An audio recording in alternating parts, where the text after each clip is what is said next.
Well, welcome to everybody today. And we are, this is, of course, our Thursday night chat we do every week. We're going to be talking about a couple of different things. And I thank you all for kind of logging in today. It is being recorded. And there we go. Here, and this is me. This is my book that I co-wrote, and here we go. So today we are going to be talking about periodization, when you do things at different periods of time throughout your training cycles throughout the season, and specificity, specific things that you can do from general to specific throughout the season. We're going to talk about that. When's a good time to play tennis? When's a good time to really just focus on running? Pretty simple stuff when we get into it. A best time to change groups when you want to go to a faster group or maybe even a slower group, although that you can pretty much change anytime. And what is taper all about? This is taper week. This entire week, Monday through Sunday, we're Thursday already, but this entire week has been and will be a taper week. What the heck is that? And then, of course, our normal questions and answers. So, periodization training, the first half of the season, you really, really, really need to focus on low heart rate to build endurance. We've talked about that the last couple of weeks. What is endurance training? Basically, low heart rate work to build endurance, to utilize fat, the bigger reservoir for fuel that we have, train your body to utilize fat more efficiently. That's what endurance training is all about. If you can become more efficient at utilizing the biggest resource your body has for fuel, that's the key. And you only do that at low heart rate because at low heart rate, that's when you're using the most fat. Right now, we're still using carbs, even though I'm sitting still, but low heart rate, you use more fat than carbs. There you have it. Train at low heart rate to gain more endurance to go farther. Anyway, so that's early season. And the second half of the season, you can really do more speed. But of course, as you progress, you're doing more and more and more and more. And until your last few weeks, when you have this what we call exponential taper, where you just plummet down for about 2.5, 3 weeks. Our schedules, the faster groups have 2.5 weeks. Our slower groups, slower than 4 hour finish time, which is still pretty fast. They have 3 week taper, all of our other groups. So that's pretty much what periodization is. You may have heard me last week in Santa Monica or in Balboa Park say, we have just completed our first period, our first phase of training, which basically was pretty much the first 4 weeks. And that is always followed, every phase is followed by a taper week. And we're going to discuss why that is in just a minute when we talk about tapering.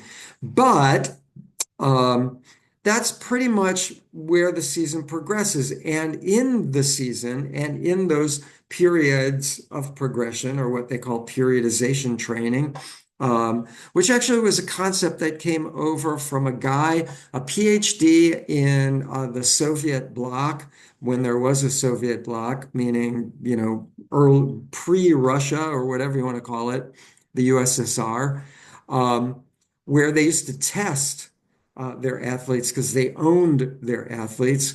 And basically, what this professor found, PhD, I should say, who worked with athletes, he did strength training. And he found that he could get his athletes bigger and stronger through using what we call periodization, where you build up a little more weight, a little more weight, a little more weight, and then you taper down. This is strength training, is what he did.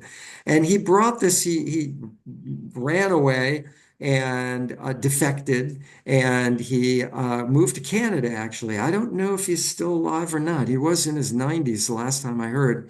But he wrote a couple really important books on periodization, and they bled over to running and all sorts of other endurance athletics, where we do things similarly, where we build up and up and up, and then we taper and up, that kind of thing. So that's a kind of a prelude to the mechanics of what I'm about to talk about in just one moment. So In part of the season, what we might call the kind of macro vision of the entire season. You want to start, you can look at this little grad picture. It's a very common picture. I did not invent this thing. Um, at any rate, the top is really the start of the season. The bottom is the end of the season. And what you're looking at really is a progression from the beginning to the end of the season. The end of the season is, of course, race day. So you want to have a lot of general training early season. General training means a lot of strength training. That's when you can do cycling to strengthen your heart, maybe hill climbing on the bike to strengthen your quads. General training could include tennis, where you're running around back and forth really, really fast, soccer, whatever. General training means not running. Um, Now, that doesn't mean you don't want to run too. You want to do a lot of running because running will get you faster in running. As I suggested last week, you need to run in order to raise your threshold to be a good runner. You need to bike in order to raise your threshold to be a good cyclist. Remember that graph I showed you guys, the beginner graph that just went right up for the stress levels? And the advanced graph that was really a baseline and then went up. And it was the same person a day apart. One was a cycler, one was the runner. Same person a day apart. Um, you need to do one in order to be good at it. So yes, even at the beginning of the season up here, you do need to do a lot of running. Volume of running will benefit you greatly. But you can taper down as you're doing more and more and more and more running with those tapers in between. You can do less. I'll use that word. You can do less general training to make time for more specific training, meaning running. And running also more and more as you get through the season, toward the end of your season, more and more at marathon race pace. So you get used to the feel of marathon race pace. Yes, the extremes, really slow, will build endurance. The high speed, the longer threshold runs at high heart rate, those will raise your threshold and get you faster, but you need the endurance. If you don't have the endurance, you're going to like slow down at like mile 20 and you'll start burning out at mile 20. And it doesn't matter how fast you're capable of doing a 5K, this is 26.2 miles, right? So it's really about more about the low heart rate training than anything. Our the least schedule, excuse me, the schedule that has the least amount of aerobic, what we call easy training pace, would be 80%. That's the smallest amount on any schedule that we have that's going to build endurance or anything. 80% is endurance, and that's the smallest amount. We go down to, we go up, I should say, to 95% low heart rate training and only 5% speed work. Anyway, so that's periodization. That's how your season progresses. Should I go swimming now? Yeah, this is a great time. You can loosen up from all the twisting and the turning, and hopefully you keep your back straight. So you don't want to hurt your back swimming. You don't want to hurt your shoulders swimming. Get good form. But hopefully that kind of fills in some answers that some of you may have about periodization and the progression of the season. Now, changing groups before we get to taper. I forgot. Changing groups. The best time to change a group is during taper. Well, why is that? Thank you for asking. Basically, the more and more volume you do, the more and more energy output that you will expend, right?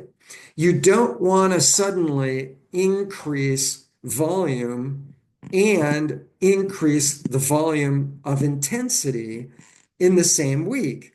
Because then suddenly your energy output from more volume of just what you've been doing and more volume of high intensity, suddenly you're going to have a huge spike in energy output. And that could mean that you get injured, right? So if during a taper week, you're plummeting, which you're about to see me talk about tapering, you're plummeting your energy output because you're plummeting your volume, right? Your general volume. You do in a taper, you do, as you see, the same things the same days of the week. If Monday's speed work, but like 40 to 50% less.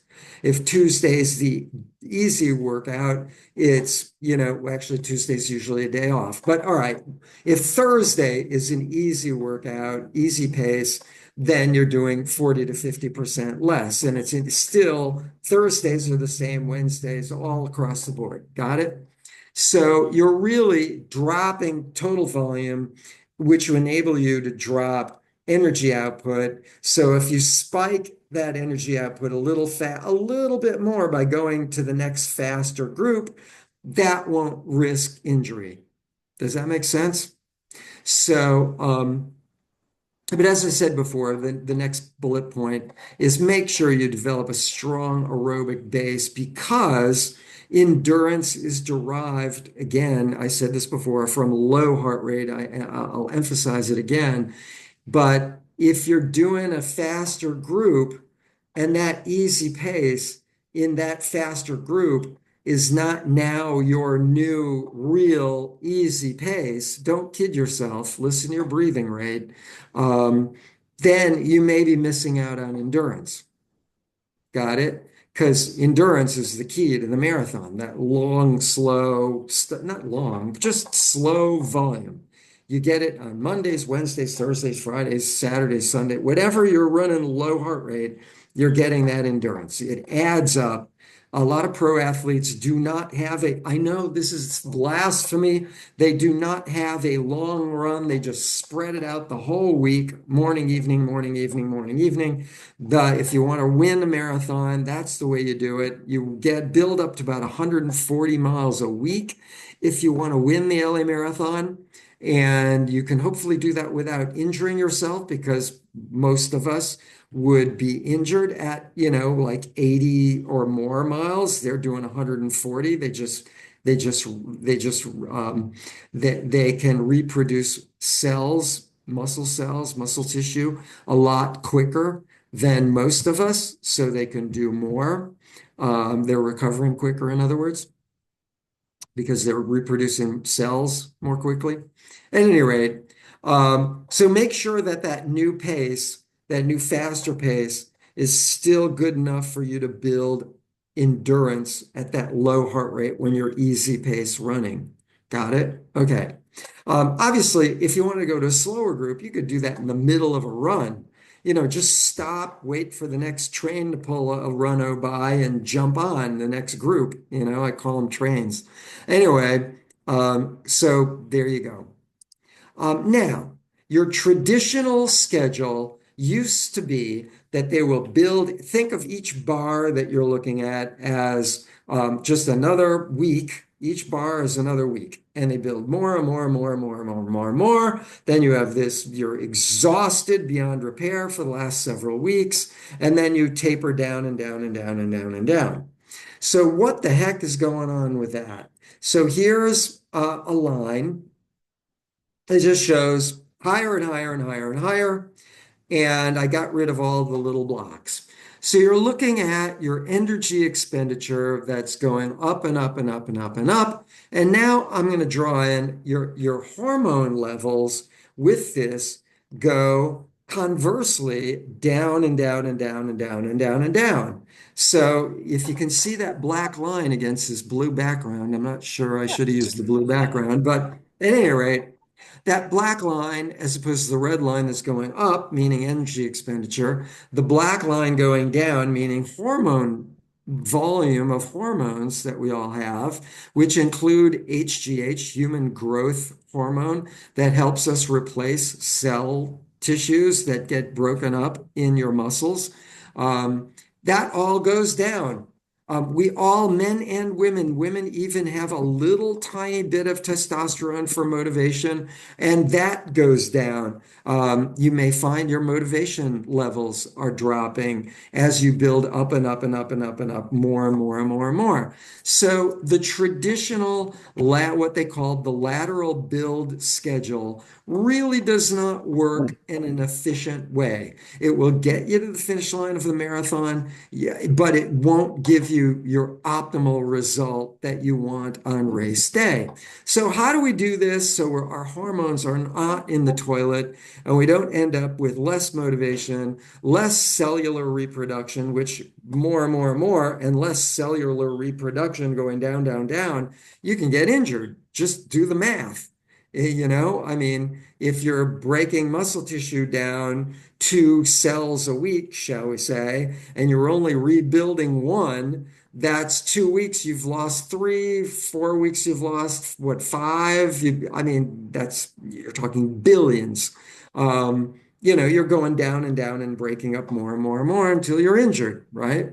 Um, so at any rate, your body can force you to slow down as well. You may find your average paces will slow down because you're clearly overtraining. Your body is in just downward spiral, and you are overtraining is the term. You're slowing down. You're holding yourself back from this type of build, build, build, and hormones going down and down. So what we usually do, and there's some variations even in my schedules here, um, there are variations.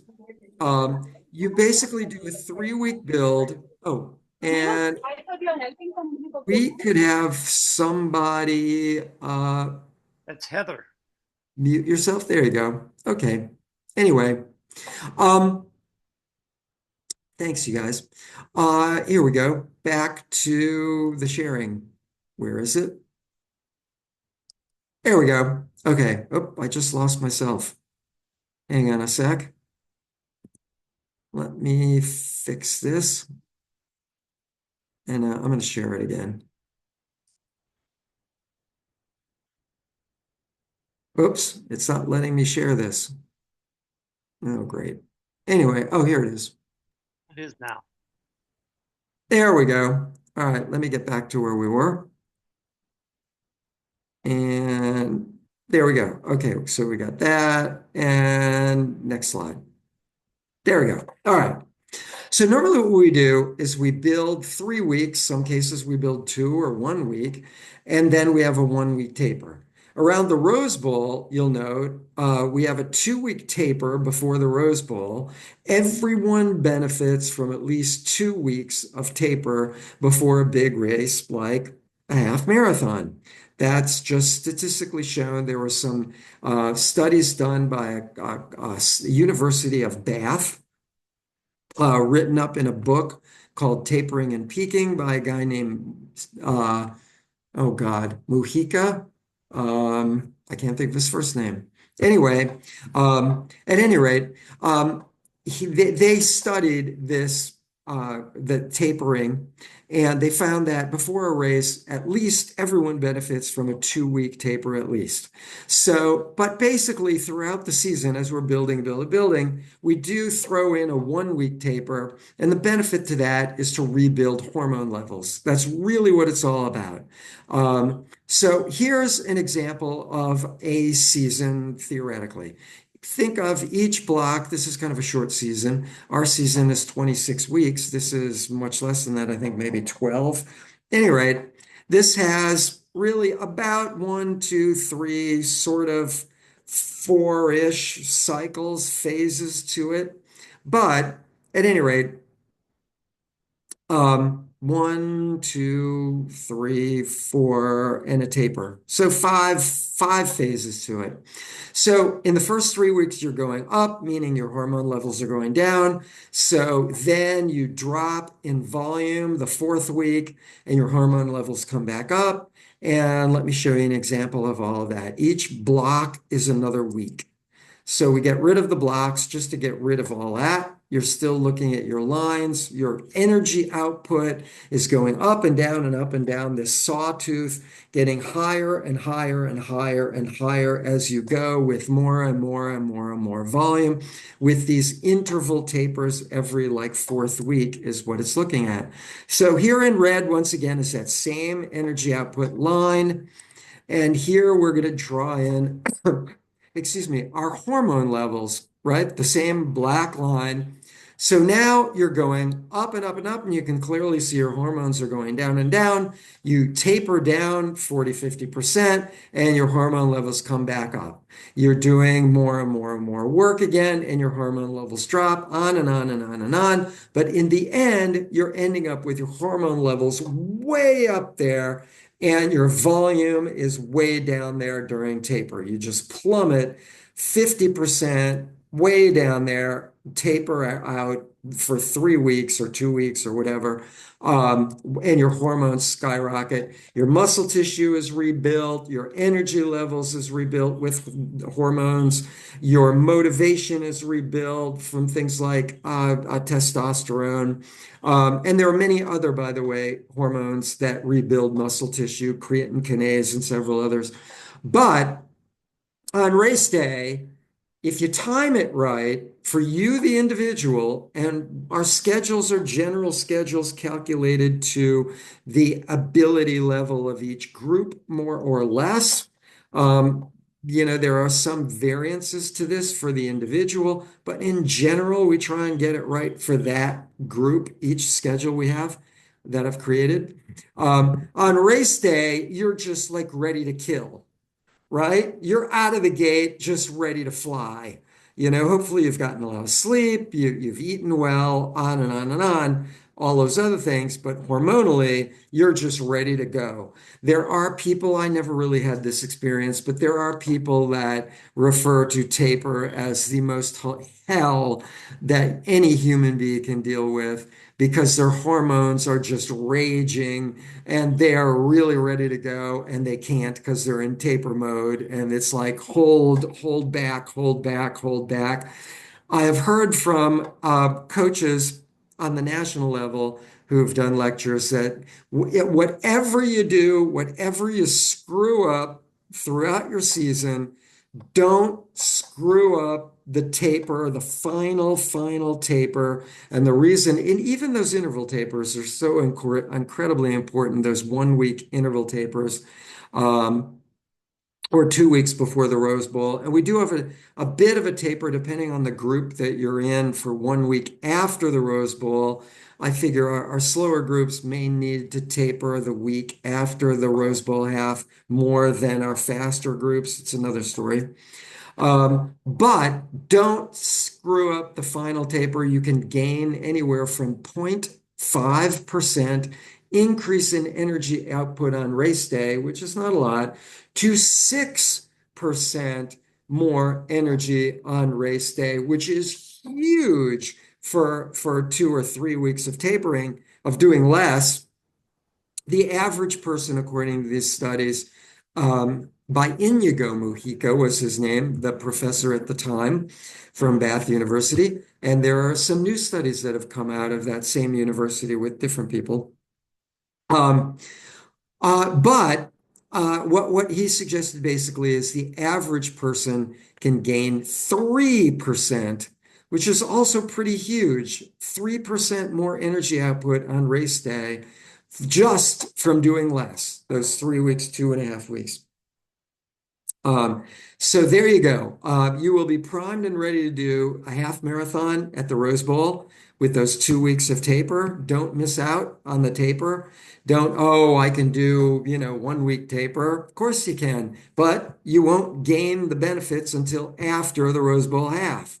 Got it? It takes, like I've said before in the past lectures, 10 to 14 days for an exercise regimen to alter your physiology, your neurology, all of that. So if you're within 10, 14 days, like almost 2 weeks or 2 weeks from a race, like Rose Bowl half, and you do like a long run, you won't gain from that until after the race, and it will actually hamper you, maybe only a little, but it will hamper your race. Now, I see a lot of our pace leaders and people going from race to race to race to race, and without a lot of tapering. And there's no question but that they are going to, generally speaking, not always, but generally speaking, they will be slower on the second race. I have seen examples of this where that's not true for various amounts of reasons, like heat, hydration, minerals, all sorts of